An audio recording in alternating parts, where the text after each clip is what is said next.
It's a quest. It's a quest for fun. Well, The Rock says, why don't we just cut right to the chase? Okay, now he wants to get together. Well, he wants to talk. I want you to do me a favor. I want you to tell all your friends about me. It's showtime, folks! What are you?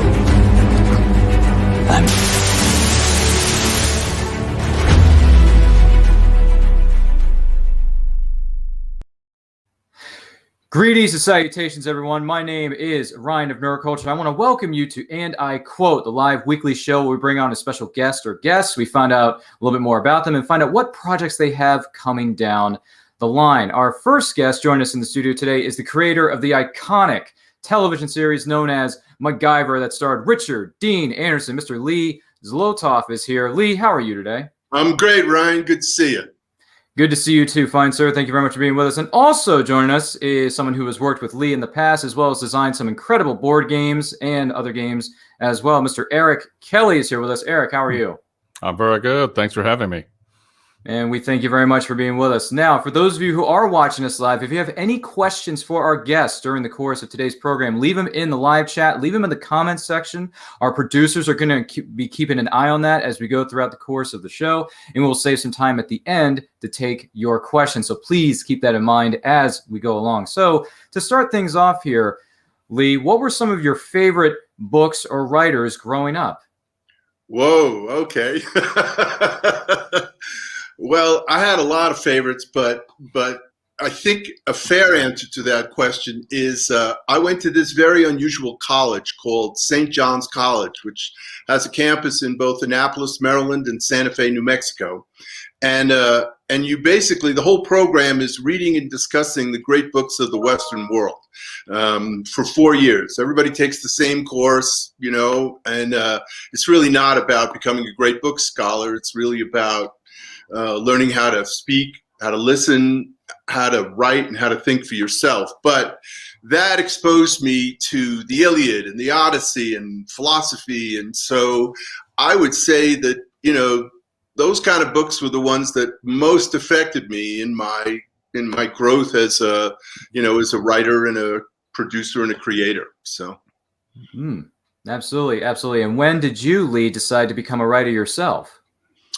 It was actually in college because I asked myself the question, okay, these great books changed the sort of universe of thought in the world, all right? And I asked myself what was changing the universe of thought in the world now, and the answer was film and television.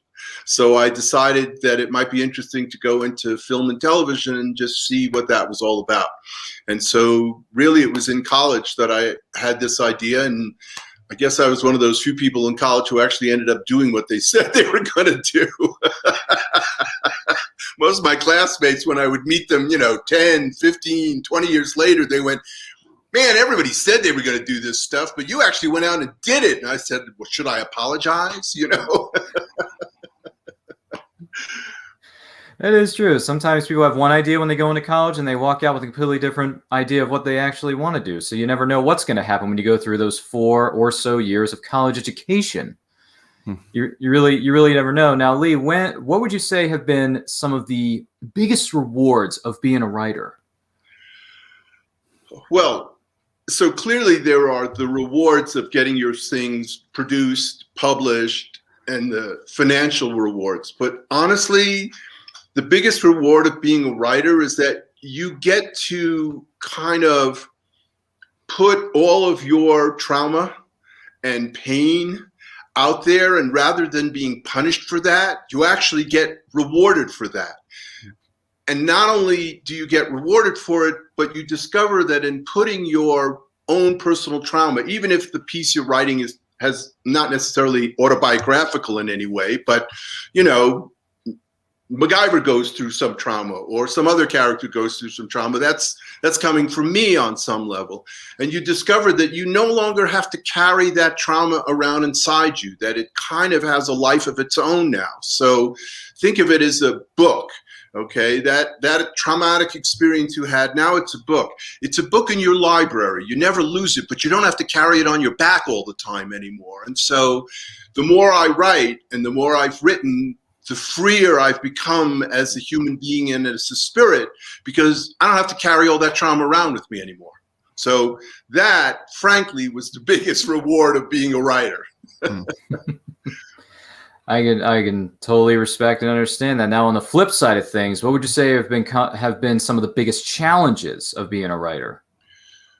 Well, the biggest challenges are kind of the flip side of that, which is if you want your writing to be meaningful and effective, you got to face yourself. You got to look at your demons, you got to look at your weaknesses, and you've got to be willing to put them on paper and on some level face them. And that's not always an easy thing to do. Obviously there's the struggles of breaking into the business and, getting purchased or published or produced. Yeah, but those are struggles that are the same in every industry on some level or another. But the biggest thing is, if you want to really be successful as a writer, you kind of got to dive deep. And at least in my experience, and that's not always easy to do. It's not easy to face your demons. It's not easy to face your trauma, and you go, okay, this is not pretty, but it's genuine. And when you write from a genuine place, more often than not, people respond to it. The people who are paying you, the audiences who are watching it, they get it. So, it's both sort of the blessing and the difficulty of being a writer, at least, again, in my experience. Mm-hmm. Yes, and we appreciate you answering that question for us. Now, before we get to the character here known as MacGyver, Richard Dean Anderson, a little bit before that, if I'm hearing correctly, you worked on both Hill Street Blues as well as Remington Steele, correct? I did, indeed. Guilty as charged. And, well, here's the question. What was that experience like working on Hill Street Blues and Remington Steele?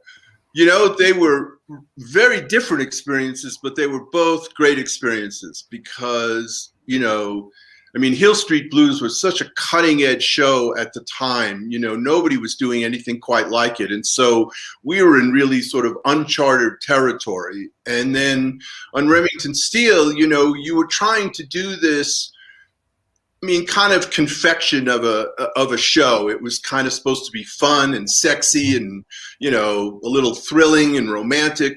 But coming up with good stories on a weekly basis in either of those shows, not easy thing to do, especially because in television, the deadlines are freaking relentless. Once they turn on that machine, man, they're not going to turn it off. And if your script isn't ready, they'll fire your ass and they'll find somebody who can do it faster. So, it's like, you got to be prepared for that kind of crunch. A little better now these days, I think, because of all the streaming channels and stuff like that, where you may have more time, but there was only network television when I was starting in the business, and man, it was ruthless.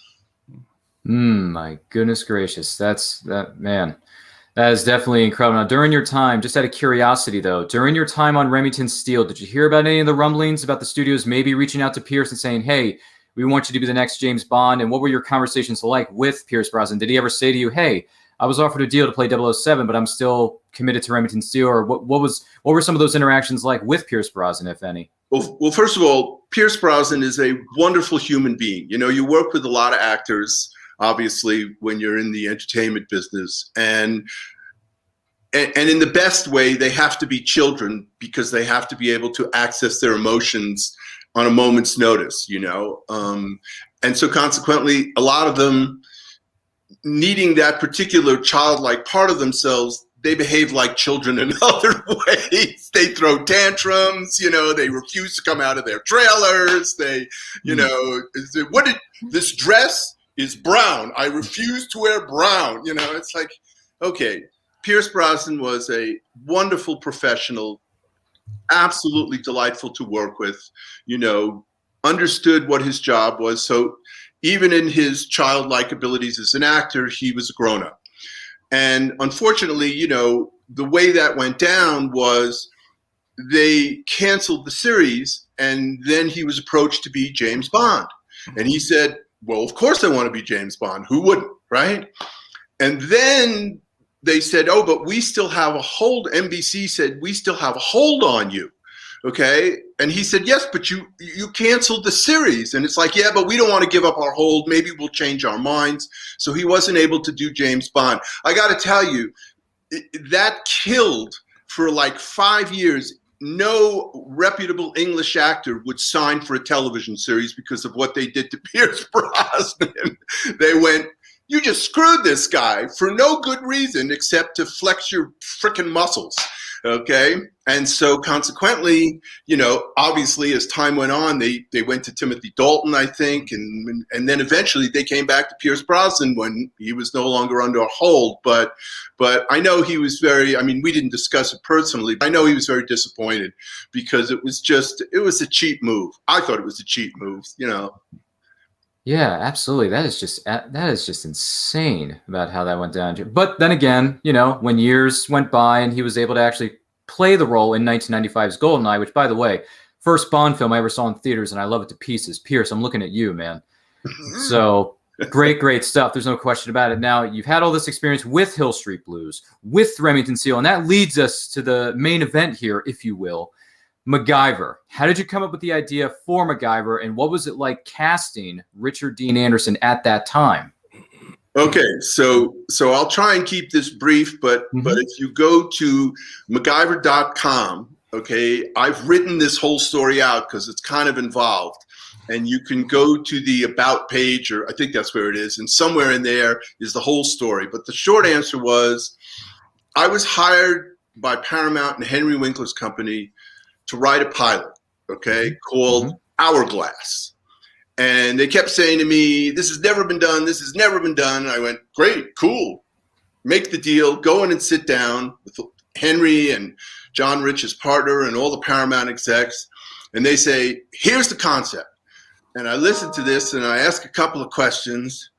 And then I was put in the very uncomfortable position of having to say, you know, there's a reason this has never been done before. And they said, what's that? And I said, it's not going to work.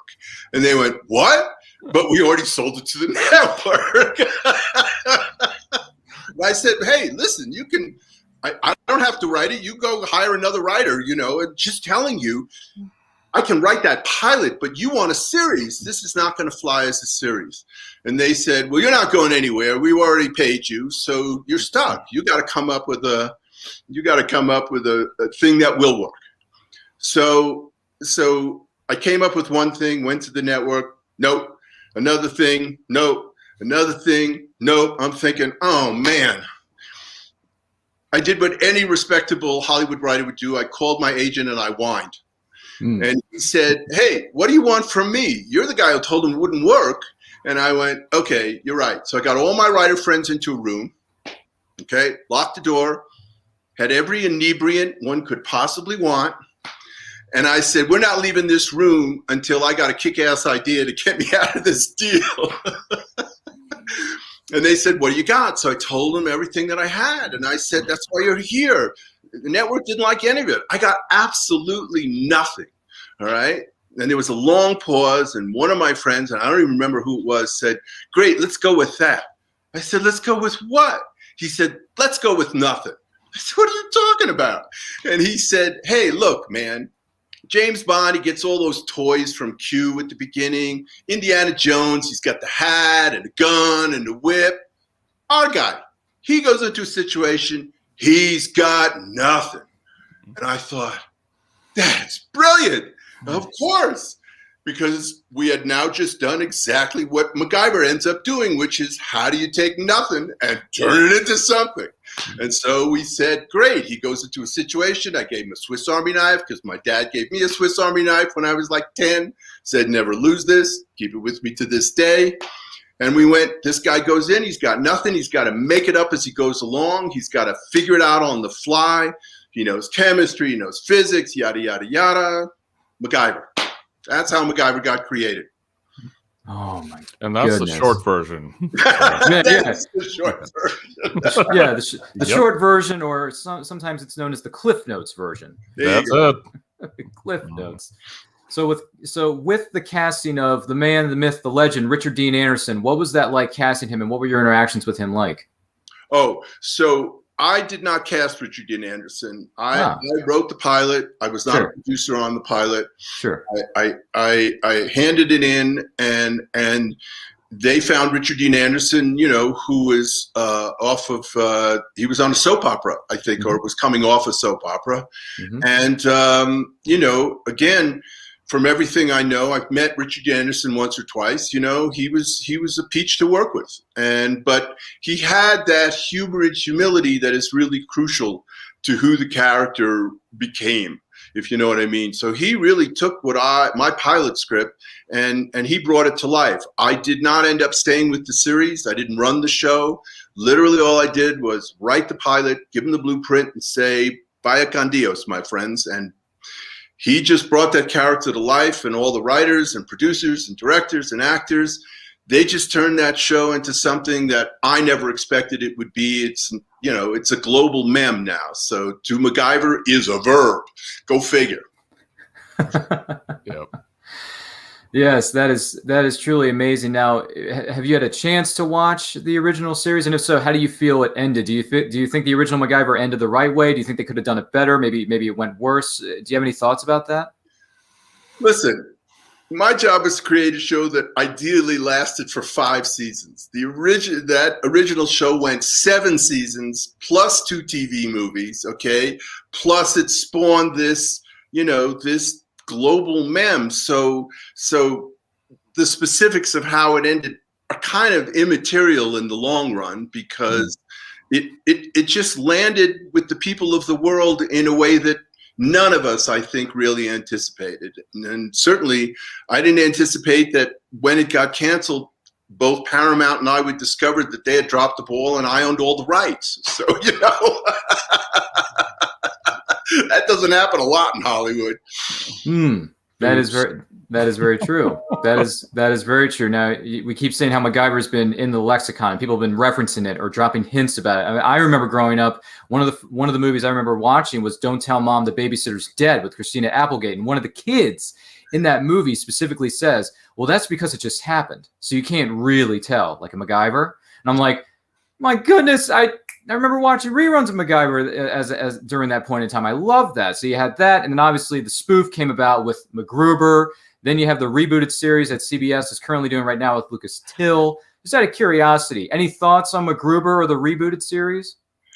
So MacGruber was obviously a spoof. So that's, it's sort of like flattery, imitation is the sincerest form of flattery. And I loved what they did on Saturday Night Live with it. That was funny. Okay. When they turned it into a movie, I actually think I heard that they're trying to take it back into a TV series now. But anyway, when they turned it into a movie, I didn't think it particularly worked well, because he was kind of the anti-MacGyver.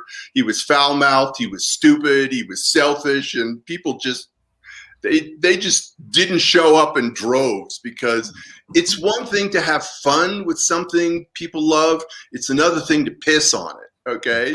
And so as for the reboot series,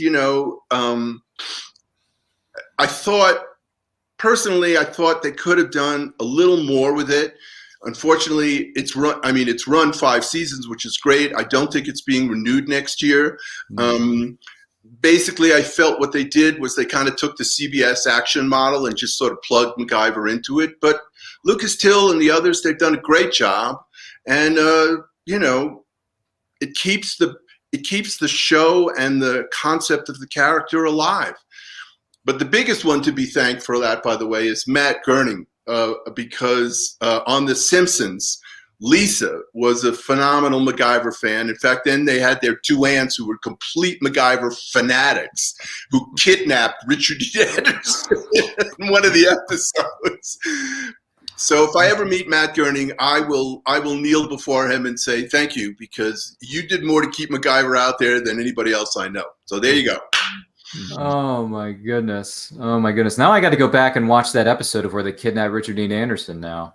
Oh my goodness. That sounds like fun. I mean, in a funny way, that definitely sounds like fun. It's something to watch, I should say. Now, for you, Lee, any special memories from being at conventions or book signings or other events, meeting, MacGyver fans or fans of your materials?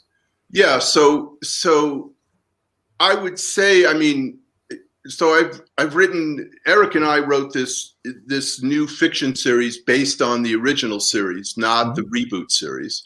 But I also wrote a nonfiction book called MacGyver's Secret, which is a method I developed to basically solve problems by tapping directly into your subconscious. And so, yes, I've gone to conventions and all that, but the ones that have touched me the most, I gave a talk at JPL, which is the Jet Propulsion Laboratory, which, you know, just put another rover on the moon with a helicopter. Okay. And I gave a talk at JPL and about MacGyver, the MacGyver's Secret, all that kind of stuff. And then the question period went on, and finally they said, look, we're running over time. We got to cut the question period off. And I said, listen, I'll stay here, okay, and answer anybody's questions if they want. So, and sign books and all that stuff. So send the crowd away. There's a line of 50 people, 50 engineers at least, if not more, from JPL. And I'm signing books, and they come up and I say, what's your question? And they go, I don't have a question. I just want to shake your hand and say thank you, because I only went to college because I saw MacGyver, and I said, if I want to learn how to do that, I'm going to have to go to college. And person after person after person, they just thanked me because they went, this inspired me. This is why I'm at JPL today, because of that character. So thank you, because you changed the course of my life. And I'm literally talking to rocket scientists now, okay? And I'm sitting there and I think, holy mackerel, who knew that writing, a silly television script was going to affect so many people's lives? And I've had this experience all over the world in my travels. And I got to tell you, it's pretty humbling. It's pretty humbling that this character spoke so deeply to so many people and inspired so many people in lots of different ways. So that's a pretty special thing. And it doesn't go away. Everywhere I go, people meet me or they know me and they say, you changed my life. And you think, you're welcome. What should I say? What do you say to that? Yeah. Yeah, that is truly an incredible story, and we thank you for sharing that with us. Now, what advice would you have for aspiring writers here, Lee? Well, I think it goes back to those earlier questions. You got to write from your own spirit and your own self. You got to face your demons and say, why does this story matter to me? Why am I writing the story? What is it I'm trying to say? What is it I'm really trying to communicate? I talk to aspiring writers all the time. I give talks, I give lectures and all that kind of stuff. I teach courses from time to time. And more often than that, when I say to somebody, okay, what's your story about? And they start telling me the scenes, and I go, no, I didn't ask you what happened. I said, what's the story about? And they go, oh, well, what do you mean? And I say, well, that's what we're talking about. Is this a revenge story? Is it a redemption story? Is it is it a romantic story? Oh, it could be multiple things, but tell me, what is the story really about? I'm not interested in what happens. I want to know what's the essence of this. And so when I speak to writers, I say, you have what you need inside of you. Dig it. Mine your own experience and put it out there in as authentic way as you can, even if it doesn't, again, have anything autobiographical to do with you. That's not what's important. The story could be completely fiction, but you got to put your heart and your soul into it. If you write with those things, more often than not, even whether it's comedy or horror or whatever it is, people respond to it because they recognize it somehow. And if you just kind of write silly surface stuff, it's just going to bounce off people, and it's going to be, completely either disinteresting or thoroughly unmemorable. So, wow. Did you hear that, friends? I can add something to that too. Sure. It's very easy to get discouraged, extremely easy to get discouraged. It's a very common thing where we talk about amongst writers that if your whole life you've been reading stuff written by professionals, so your inner critic is very experienced. I think the saying goes, it's like you're a level 10 reader, but you're a level 1 writer, and that level 1 writer cannot write to please a level 10 reader. So you have to grow the writing skill, and yes, use that critic because it will help improve what you're doing, but don't let it beat you down. Say, I will never be able to do this, because you certainly can. It's just time and training and practice. Yeah. And I guess also look to your goals as something you can accomplish. Don't look at milestones. Like winning a Hugo, that's a milestone. Getting your first publication, that's a milestone. Bestseller list, that's a milestone. You have no control over that, really.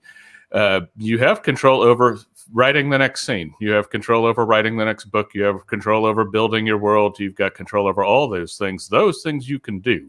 Look at those things to accomplish, and don't even worry about, you say, I want to be a bestseller. Well, cool. Work on writing excellent books, and follow Lee's advice too. Put yourself out there, to put everything, take what you are and put it on the page for everyone to see. You will get there at some point. It just takes time. I agree with Eric. We're a very product oriented culture. Okay, so a writer says, well, I want to write a screenplay, and I want to write a book, or whatever it is they want to write. Okay, and you go, that's great, but they're focused on the end product, and you go, don't worry about the end product, focus on the process. Because if you focus on the process, when you get to an end product, it'll be good. Just to get to 125 pages of a script, or 400 pages of a novel, if it's no good, it doesn't matter that you got there in a month or 2 weeks or whatever. Mm-hmm. Stay true to the process, and the product will become clear. Don't get hung up on the product, because more often than not, that gets in your way. It doesn't really help you. Yeah. Very, very, very good pieces of advice. And I'll toss this question to both of you to kick things off here. Eric, who would you say are some of your favorite writers of today? Writers of today? Jim Butcher, definitely. Stephen Brust, he's been around for quite some time, but yeah, he still puts stuff out there. Melinda Snodgrass, actually, who got Lee and me together. She's our favorite. She wrote for Star Trek: The Next Generation, and she has space opera series currently. Yep, she's fantastic. Folks of that caliber, that's who I look at these days. Yeah. And you, Lee, who are some of your favorite writers of today?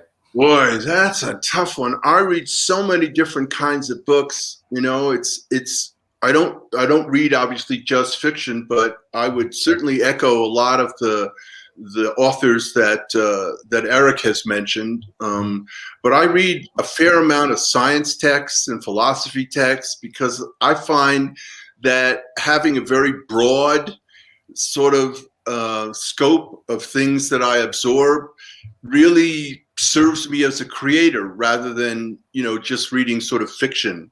Obviously, you read a lot of fiction if you're a fiction writer, but I find that sort of going outside of those bounds is really it helps inform your fiction. Yeah. So, yeah, definitely. I mean, if you've ever talked to somebody who's trying to talk about something and you can tell they aren't sure of what their material is, if you're trying to write about something and you haven't done any research on it, your writing will come across like that. So yeah, reading way outside your bounds and getting informed on a wide variety of topics really helps the writing itself. It's important, especially for something like MacGyver. Yeah, especially something like MacGyver. Yeah. And Eric Kelly is one of my favorite writers. Otherwise, I wouldn't have gone to him and said, let's do a MacGyver series together. Yeah, he does his best. He's kind of a mess, but anyway. Oh, gee willikers. It's funny you bring up Melinda Snodgrass. She was a guest on our show a few months ago, actually. I had the pleasure of sitting down and talking with her, and she's a wonderful person, wonderful writer, so congrats to her. We wish her all the best moving forward with her upcoming projects, of course. Definitely goes without saying. I'm going to turn things over here for Eric here for a moment. Sure. Eric, you're a game designer, so what were some of your favorite, board games or video games growing up? Well, I'm not a designer. I write for board games. But growing up, Yeah, we played an awful lot of Monopoly growing up and Risk, and there was a Star Trek board game. Played that, Axis and Allies, all those games in that series, like Shogun and Fortress America and things of that sort. In fact, in Axis and Allies, we got to where it's. We would roll the dice on the first 2 fights, and we could determine who was going to win based on that. Because what was it?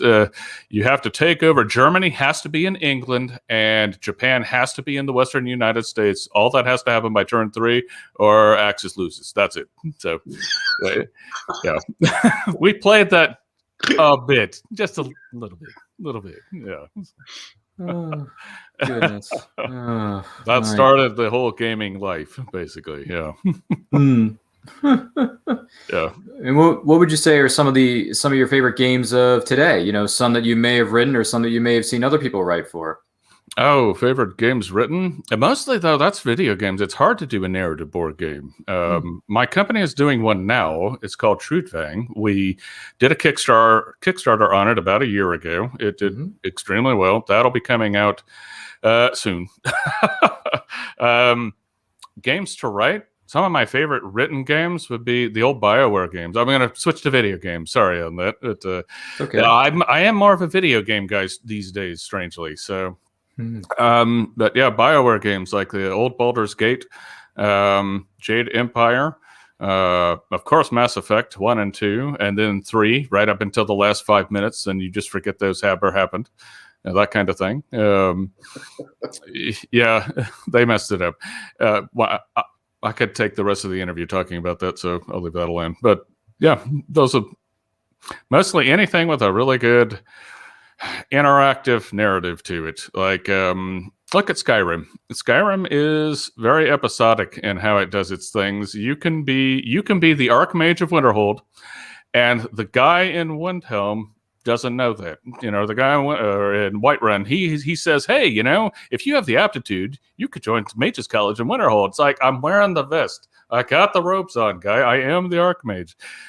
Those, they're good for what they are, but the ones that are truly, you know, let the world evolve as you go, like the Witcher games, Witcher 1, 2, and 3. Anything you do has a rippling effect throughout the game. Those are fantastic. I love those kind of things. It's incredibly complicated, hard to write, and my hat's off to CD Projekt Red and BioWare for, you know, doing these. But yeah, those are my favorites. Wow, and the reasons why. No, yeah, of course. And I've heard some of these names before, and I know Skyrim is popular. Yes, it's popular amongst all audiences of all ages, because I know some adults who play that game, but also it's popular among the younger ages crowd. Some of the younger kids out there playing Skyrim, as well as other games that are similar to that. I still play Skyrim. Well, that's thanks to the modding community. I've got like probably 8,000 hours over the last 10 years in that game. So easily. Well, I'm a writer. I don't have anything else to do. So, yeah. I was going to say, that's you a number of hours. You gotta be writing the second book, Eric. Come on, man. You know, about that. Yeah, maybe sort of a delay somewhere. I'm not sure. It's inexplicable. Like, I don't know why. Gee whiz. Just out of curiosity, though, you mentioned something about The Witcher a moment ago. Thoughts on The Witcher series with Henry Cavill? Oh yeah, Witcher series has been really good. I liked it a lot. It does what the books did. The books are written out of order, chronological order. I wish they had tagged that in the series. I know it was very confusing to a number of people watching it because, like, the first book happens like in the middle of the chronology, or the first show happens in the middle. The second one happens at the beginning, and so on and so forth. Just a little tag at the bottom, you know, with the year on it. That might have helped out a little bit, but it was really great, fantastic overall. It captured the feel, and Henry Cavill, you know, whenever they announced him, I was like, okay, sure, whatever. I mean, I'm not a casting agent. I don't know. So knock yourselves out. No, casting agents, they know what they're doing, you know. So let people do their jobs, I guess. Yeah, I'm just a fan. So what do I know? It was good. All right. Because as we all know, Hollywood has a lot of trouble adapting video games to the big screen. We've seen one too many bad ones, sadly. Yeah. which is a separate genre and a whole separate discussion all on its own. Let's be honest. But as we move forward here into the more so the present, the most recent book centering around the character known as MacGyver, can you two fine gentlemen tell us about this most recent book of yours?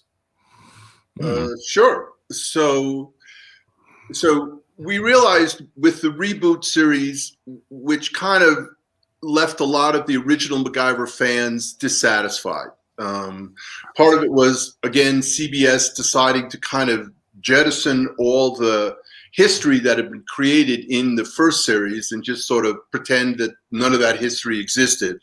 So as a consequence, it occurred to me that that there were fans who really wanted to still connect with the MacGyver from the original series. And so I said, I really want to do a fiction series now based on that character, not on the character from the reboot series. And so I asked my friend Melinda, I said, listen, Melinda, I don't have time to sit and write a book all by myself because I've got 9 other projects, many of which are MacGyver projects going on. Can you recommend somebody? And she recommended Eric, and I read a bunch of Eric's stuff, and I said, not only that, but he was a fan of the character, and passionate about it. So we said, great, let's talk about what we want to do with this. And so Eric, at that point, came, because we could travel in those days, came to visit me with his wife for a long weekend. And we basically spent the time against the whiteboard laying out what we wanted the story of the first book to be. And then Eric went off and wrote a first draft. And then I gave him notes and he wrote a second draft. And then I got to finally do a kind of pass on the book at the end. And we really wanted to sort of pick up that character, put him obviously in today's world, not keep him back in the 80s or 90s, right? Make him a little bit older, so that, because obviously time has elapsed. I mean, 35 years has elapsed since the original series aired, but we didn't want to make him 70, So we put him in his mid 40s, and we said, here's an opportunity to look at what's going on in the world today, and what would MacGyver do if thrown into those kinds of situations and that reality. And that was kind of really, really where we took off on the series. How would you answer that question, Eric? Exactly what you said. Take the old MacGyver and drop him into modern day, because I remember someone, I don't remember who it was, had said that you can't do MacGyver without guns today. And I'm like, that's not true. It takes a lot of work, but I mean, look at Doctor Who. MacGyver is Doctor Who when you get down to it. They both have their, Doctor Who is a magic wand, MacGyver has his pocket knife. They get things done and they don't use weapons to do it. If they need a weapon, they build it, but they don't actively go and kill anybody. They don't try to hurt anybody. I mean, things happen, if you're the bad guy and you're trying to hurt them, well, you might get a concussion at the end of it, but there's no need to actually blow up the entire building you were in. So modern MacGyver, the MacGyver we tried to do for the books captures the essence of the old guy. And unabashed love of science. That was another big one. He doesn't do he's not the smirking guy who knows he's the smartest guy in the room. He knows it. He doesn't smirk about that fact, though. If you're not sure about what it is that he did, you can ask and be like, oh, so here's what I'm going to do. And he's very excited, animated about it. And like, this is why this works. He's a teacher, I suppose, when you get down to it.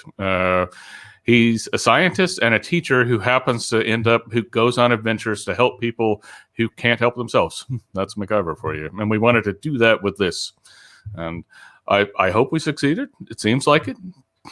People seem to like it, so cool. And now we're working on book 2. That is truly great news. Look forward to seeing what book 2 has in store for us and everyone else around the world. Now, before we turn things over to our lovely audience who has been chiming in with a few questions, before we get to those, I am going to ask both Eric and Lee just a few fun things here. So I'll start things off with you, Eric. What's the weirdest thing you've ever eaten? Weirdest thing I've ever eaten would be the chocolate-covered grasshoppers. They're crunchy, surprisingly crunchy, and you can't. I mean, I don't know. It doesn't taste like chicken, but it's basically chocolate. Yeah.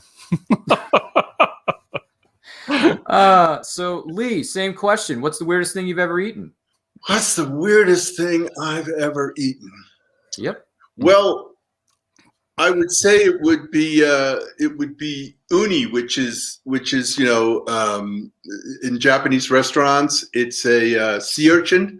And at first I thought, man, there is just no way I'm ever going to put this thing in my mouth. And of course, after enough sake and beer at sushi bars, I love it now. So, go figure. But that was easily the weirdest thing I've ever eaten. I'm a very simple man in my taste. So, I don't go out there looking for rattlesnake or alligator or any of that kind of stuff. It's just like uni is probably my level in terms of weirdness. So. Nice. All right. Yeah. All right. Well, next question for both of you. Starting off with you here, Eric. What is something that people are obsessed with, but you just don't get the point of? Oh, golf. I don't know. It's like there's a sport to it. You get some exercise. You're outside. That's cool. But we're gonna whack a ball and hit it into a little tiny hole like 100 yards away. I don't know. It just doesn't. I don't know. Not interested. I don't get it. Oh, zombies. I don't get zombies either. It's the trend that wouldn't die. No pun. It's still here. 20 years now. We've been doing zombie stuff. I don't know. Anyway, and I can't complain because my company, Zombicide is their big game. That's the thing that basically founded Simon. But I don't get it. Oh, gee whiz. What about you, Lee? What is something that people are obsessed with, but you just don't get the point of it? Toilet paper. So when the pandemic hit and suddenly people ran out and I thought, okay, food, I get. Water, I get. Supplies, I get. Toilet paper? You're worried about toilet paper? I thought there are a lot of really important things that you might want to have in your house when the world is shutting down. But I don't know, toilet paper wouldn't be one of them. There's a lot of things you can do to deal with the world existed for millennia before there was toilet paper. Okay. So I don't get the obsession with toilet paper. I mean, I understand what it's used for and I use it. That's great. But you know what? I just don't get the obsession. Sorry. Yeah. That is, I had a bit of trouble understanding that myself. I'm thinking we get it at the grocery store every couple of weeks or every week. So what? What else is new? People go shopping every week. It happens. It's called common sense, people. But I digress. I'll just leave it at that. So Eric, what would you do if you were invisible for a day? Yeah, boy. One day, huh? Mm-hmm.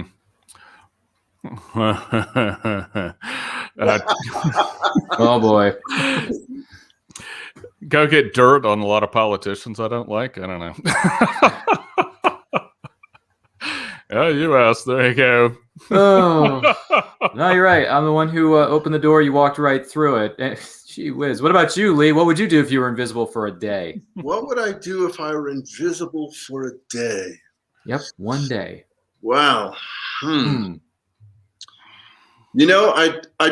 probably not that it would do me any good because I don't speak Russian, but I'd probably go and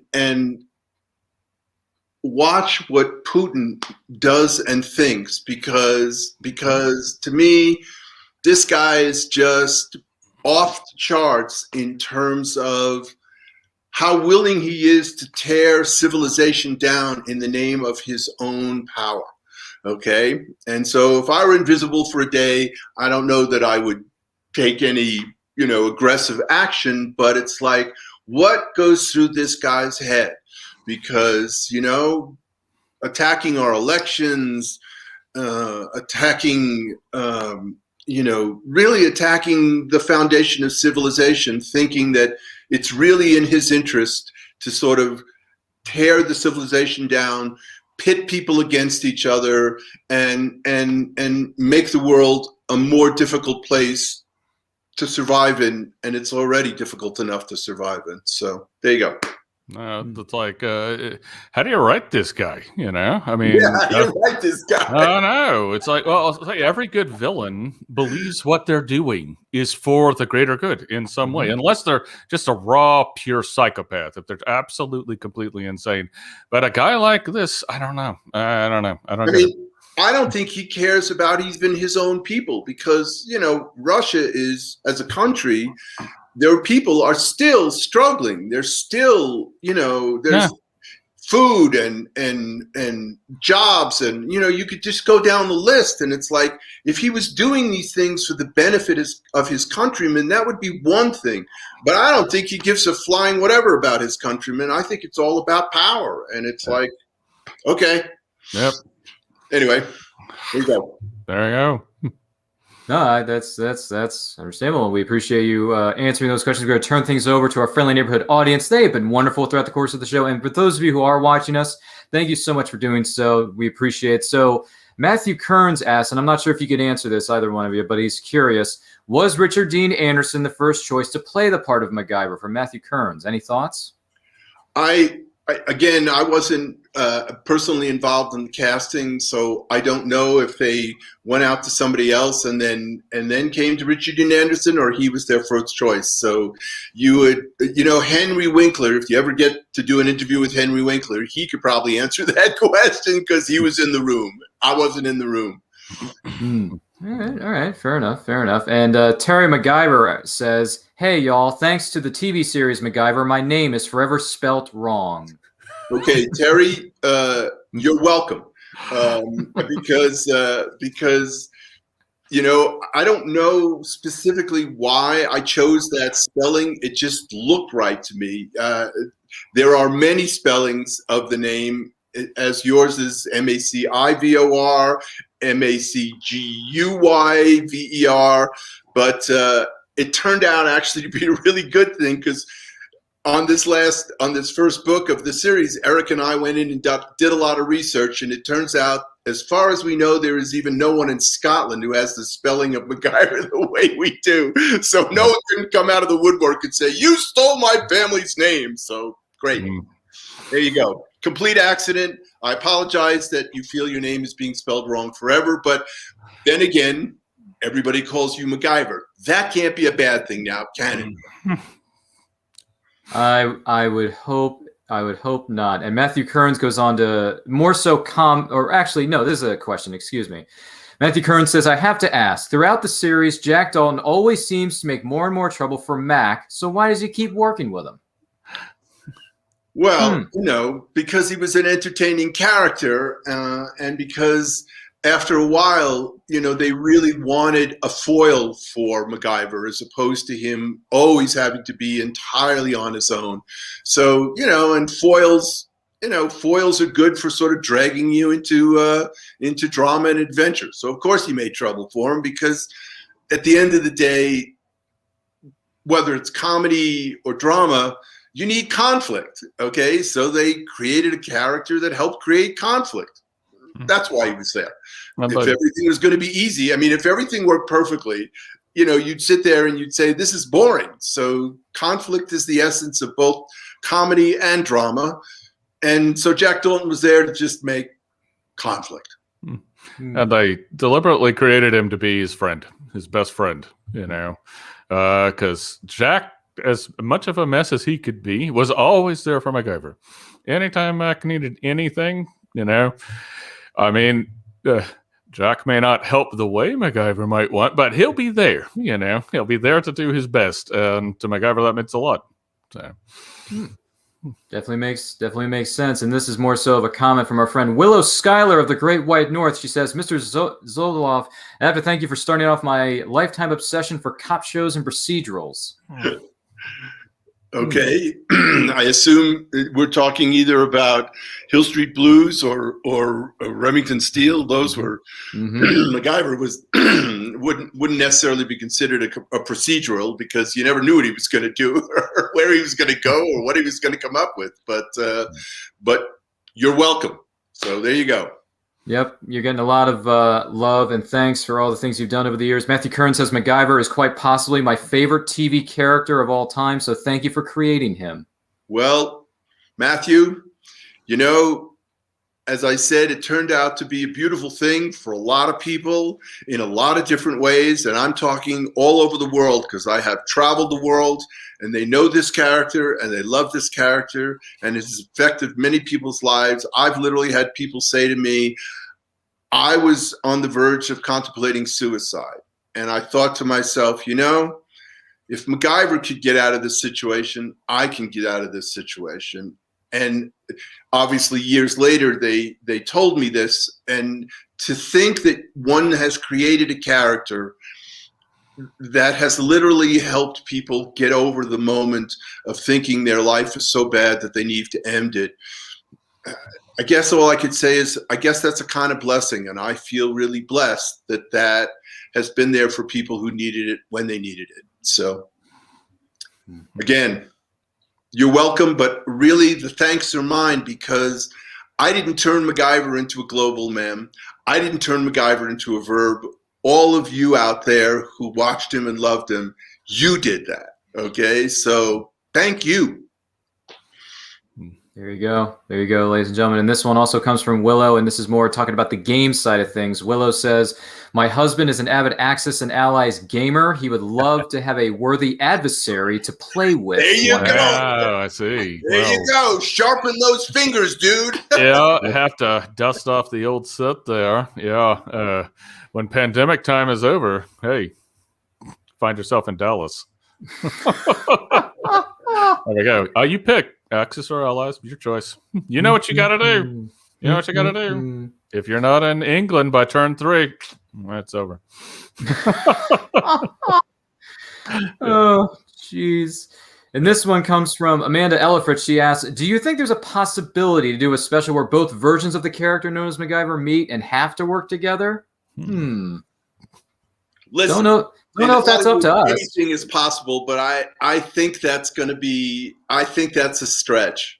Okay, certainly for the foreseeable future. You know, I think Richard Dean Anderson was a little hurt when they did the reboot series and they didn't bother to reach out to him and say, hey, would you like to be involved in some way? You know, and so I think, you know, when they launched that show, which creatively I wasn't involved in. I'm an executive producer on the show that has to do with legal stuff, but I thought they made a mistake by not at least going to Richard Dean Anderson and saying, is there anything here you'd like to do? I mean, obviously we want a younger MacGyver and so forth and so on, but you know, we could work together on this. And they basically just ignored him until the fans started screaming. And by then it was like, he was like, no, thank you, I'm not interested. So I think they kind of burned a bridge there. At least that's as I understand it. Again, I wasn't in the room, so I don't know what those conversations were, but I thought it was a mistake. So, but you never know. Anything's possible. Yep. Yeah, absolutely. Absolutely. Matthew Kearns goes on to say, as Ryan knows, I finally finished my MacGyver cosplay for when conventions hopefully make a comeback when Earth reopens. There you go. There you go, Matthew. He's got his outfit ready. So awesome. There you go. And this is the last question we have from our friendly neighborhood audience. Matthew Kearns goes on to ask, what do you think the character of MacGyver is doing during the course of this unfortunate pandemic? Okay, I have an answer for you, Matthew. You go to MacGyver.com. About a month ago, we launched a brief animated series of what MacGyver was doing in the pandemic. Okay, there's 5 episodes. They're all free. Okay, and you can see them all at MacGyver.com. And it's called MacGyver Now. All right. So, and it's a little animated series about what how MacGyver got stuck in the pandemic and what he's up to and what he's doing about it. So there you go. That answers your question. We did it. Excellent. Excellent. And we thank you very much for answering that. Now, Eric Kelly, what projects do you have coming up and where can everyone find you on social media? On social media, well, I'm on Facebook and I'm on Twitter. Facebook, just look for Eric Kelly and you'll find me. Look for on Twitter, it's at EF Kelly. And products coming up for myself, there's the next MacGyver novel. That'll be out. We're aiming for end of the year, so that'll be fun. And currently there is a Kickstarter running for Cool Mini or Not. If you Google for Marvel United X-Men, you'll find the Kickstarter that's running right now. That's what I've got going. Yeah. Well, that truly sounds excellent, if you know what I mean. I do. When it comes to the X-Men, as someone who grew up on the 90s animated series and the movies starring Patrick Stewart and company, but they're fantastic in their own right. So, Lee Zlotoff, where can everyone find you on social media, and what upcoming projects can you tell us about? So I can be found at MacGyver, and through the MacGyver.com website is probably the easiest way to reach out to me. If you can write to me at lee@MacGyver.com. And then the projects, there's a lot of projects. So in addition to this new book that Eric and I are working on together, there is in fact a MacGyver musical that we have already workshopped. It will be in, its next production will be in Houston in, I think, February of 2022. And what's unique about this musical, that in every production we cast the role of MacGyver out of the audience. So the star of the show is a complete neophyte, and kind of we have to just see what's going to happen in every performance. There will be other productions of it, obviously, as the pandemic starts to kind of wind down and people can go back into theaters. But that's a project I'm working on. And then there's we're very close to doing both an online and location version of a MacGyver VR escape room. So a virtual reality escape room where you can go in with your friends, and we're going to give you MacGyver-like situations to deal with, and you've got to figure out how to manage those situations. So that's another project we're working on. And then what else are we working on? Boy, there's a whole host of MacGyver things coming down the turnpike. And I guess the best thing I would say is we keep everybody apprised through the MacGyver.com website, and there's places where you can sign up, and so that we'll keep sending out, news about what we're working on and what's coming up next. As I said, this animated series was a project of the MacGyver Foundation. I now am being approached by people who want to set up a MacGyver Institute, which would be kind of like, okay, so solving problems now, okay, because we don't have time to talk about solving problems anymore. We got to get out there and start doing it, people. It's like we've got maybe 10 to 15 years to really get this climate thing under control, or it's going to spiral away from us. And we already know what's going on the planet. Wildfires, rising sea levels, much more intense hurricanes and storms. It's like, you want to believe the science, you don't want to believe the science. You can't argue with what is literally happening in the world. So food, water, shelter, healthcare, these are going to be increasingly intense problems as the population of the world comes to deal with all the changes that are happening, at least from the climate. Put aside politics altogether. We are all in this together now, folks. You can say my country's the best. You can say my country's the worst. It doesn't matter anymore, okay? If we don't all solve these problems together, countries are irrelevant, all right? So we are all MacGyvers now. We have an opportunity to fix this world. We have the technology to fix this world. All it takes is the human will to say, we're going to do this. It's time to do this. And everybody gets to play a part. Because if we wait for the politicians, we're walking backwards. Well, thank you very much for sharing that with us. We do appreciate it. We want to take this opportunity to thank both Eric Kelly and Lee Zlotoff for being our guests on this week's episode of And I Quote. My name is Ryan of Nerd Culture. You can find us on Facebook, Twitter, and Instagram at It's Nerd Culture. Don't forget to like, comment, and subscribe to our YouTube channel where new videos are being posted each and every week. And if you're wondering, where did that question come from when it comes to, well, if I were invisible for a day, what exactly would I want to do? Some of those questions and every episode of And I Quote is powered by Poddecks. Poddecks are the hottest new tool for podcasters looking to have more, meaningful conversations or gamify their podcast. Simply shuffle them up, ask a question, let the content roll. Get yours today at poddecks.com. Make sure you use the promo code NerdCulture to get 10% off your order. You're not going to want to miss it. In the meantime, to everyone out there, stay healthy, stay strong, stay safe, and watch episodes of the original series known as MacGyver, starring Richard Dean Anderson, and read those books because they are awesome-tacular. In the meantime, take care. Have a great weekend, everyone. Yeah.